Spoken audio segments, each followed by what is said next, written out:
week 13, 14, whatever, but we still don't even have all our pieces yet.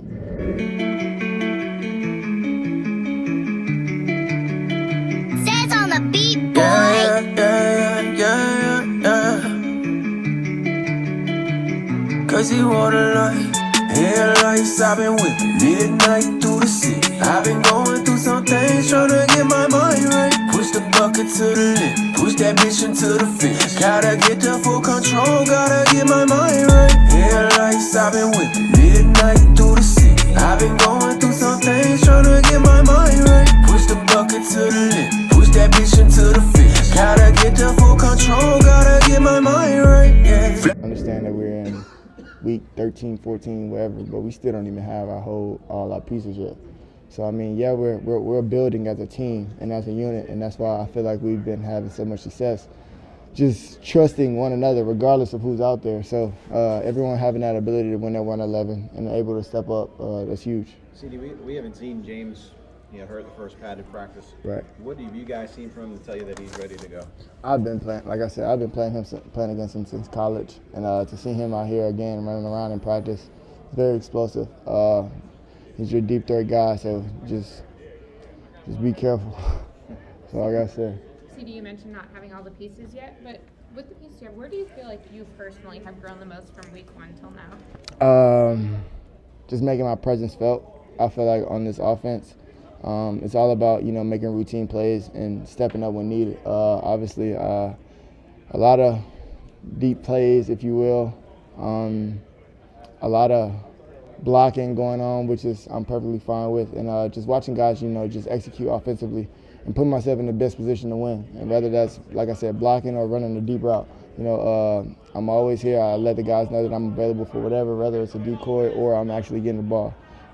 Just being available for the team, I feel like that's the best, way to, show appreciation. What's going on, Cowboys Nation? It's your boy DMV back with another one. We know you guys love the morning videos, so I'm going to continue doing that. Make sure you like, subscribe, hit that bell each time I come out with content. We just heard Cee Dee Lamb talking about the Cowboys and what they need to do to click on all cylinders. And it's actually funny that we're talking about this, scoring 50 points, scoring 40 points, scoring the most points per game since Dak Prescott's been back, that an offense isn't clicking on all cylinders. But he's right. The Cowboys have not had that performance yet,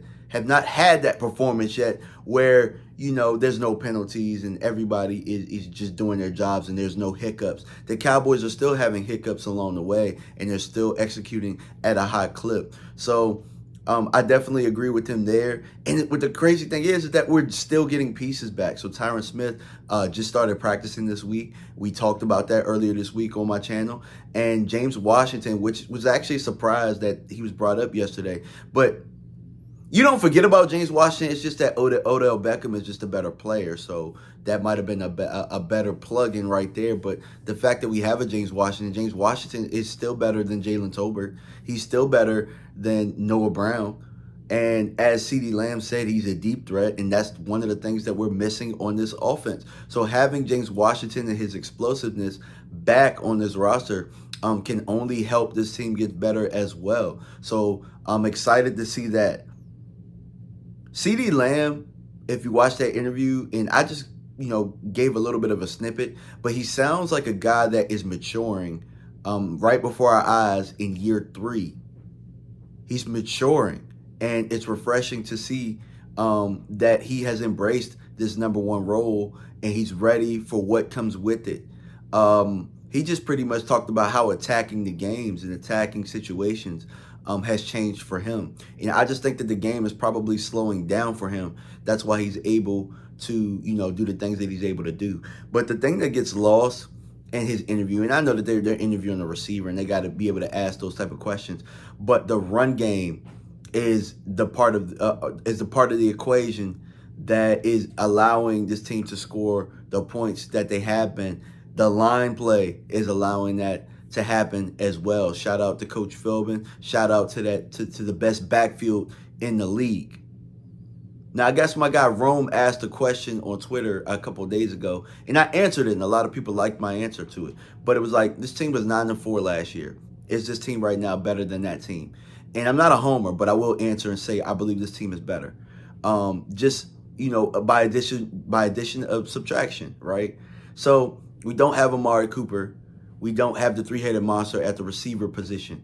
So what is that making us do? That's making us play with the toys that we have at home. All right? We've had Zeke, we've had Tony, but in the past we haven't used them correctly. This year, I think that the substitutions have been flawless. I think we've used both guys the way that they should be used. I no longer go into games saying, where the hell is Tony? Tony hasn't touched the ball.